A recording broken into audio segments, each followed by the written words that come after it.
নমস্কার বন্ধুরা, আজ দুপুরের খাবার চলে এসছে। টক ডাল, বাটা মাছ, সাথে আম। বসে পড়লাম দুপুরের খাবার খেতে। আজকে দিদি দিয়েছে টক ডাল, করেছে আমড়া দিয়ে। তো এখন তো গরমের সময়, এখন টক ডালটা আমাদের প্রায় হয়। আমড়া দিয়ে করেছে, এই যে দেখাতে পারছি না, এই যে আমড়া দিয়ে টক ডাল করেছে। তার মধ্যে আচ্ছা কাঁচা লঙ্কা দিয়েছে, সুন্দর হয়েছে। আর এটা হচ্ছে বাটা মাছ, আজকে বাটা মাছ করেছে। আর আম আছে, আমটা শেষ পাতে খাবো।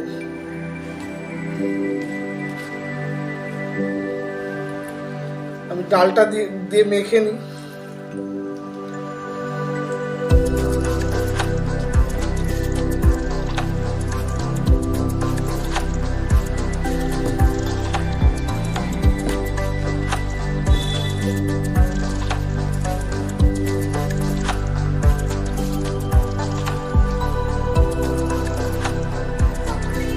মাছটাও নিয়ে নিই সাথে।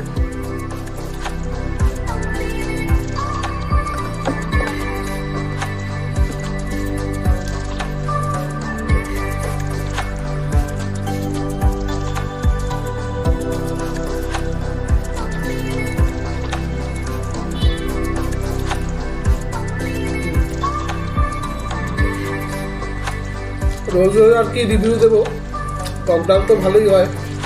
মাছটাও হয়েছে, মাছটা একটু ঝাল ঝাল করেছে, বেশ ভালো লাগে টক ডালের সাথে। টক ডালের সাথে বা পেঁয়াজের ডালের সাথে বাটা মাছটা খুবই ভালো লাগে। আর আজকে দিদি জিজ্ঞেস করেছিল কি মাছ খাবি, তো আমি বাটা মাছ খুব ভালো খাই। তো বাটা মাছ রেখেছিল, বাটা মাছ দিয়ে টক ডাল দিয়ে খাচ্ছি।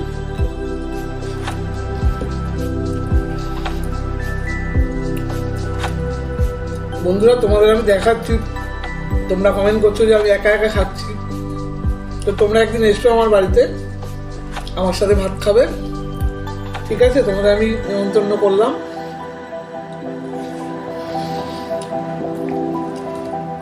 এই গরিবের বাড়িতে দুটো ডাল ভাত খাবে।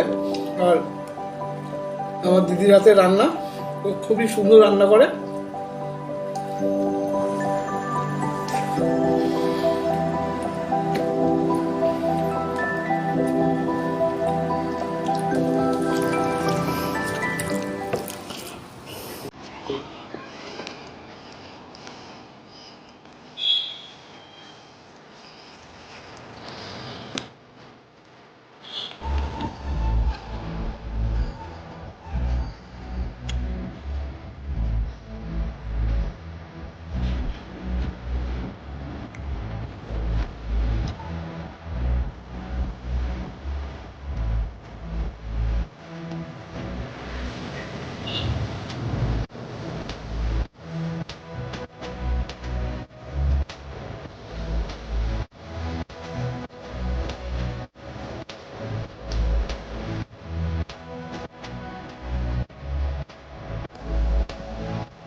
আমার খাওয়া শেষ, জল খেয়ে নিই।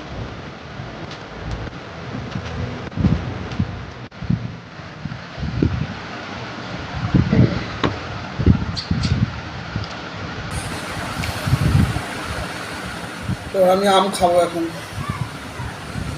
এটা তো চোষা আম, এটা আমি একটু ধুয়ে রেখেছিলাম, এটাকে নরম করে নিই আগে ফার্স্টে। নরম করে নিলে খেতে খুব সুবিধা হয়, চুষে চুষে খেতে হয়, ভালো লাগে, বেশ সুন্দর লাগে। এখনো ফ্রিজে ভর্তি আম আছে, কত আম খাবো বলো? সকালে খাচ্ছি, বিকালে খাচ্ছি, দুপুরে খাচ্ছি। মিষ্টি ভালো।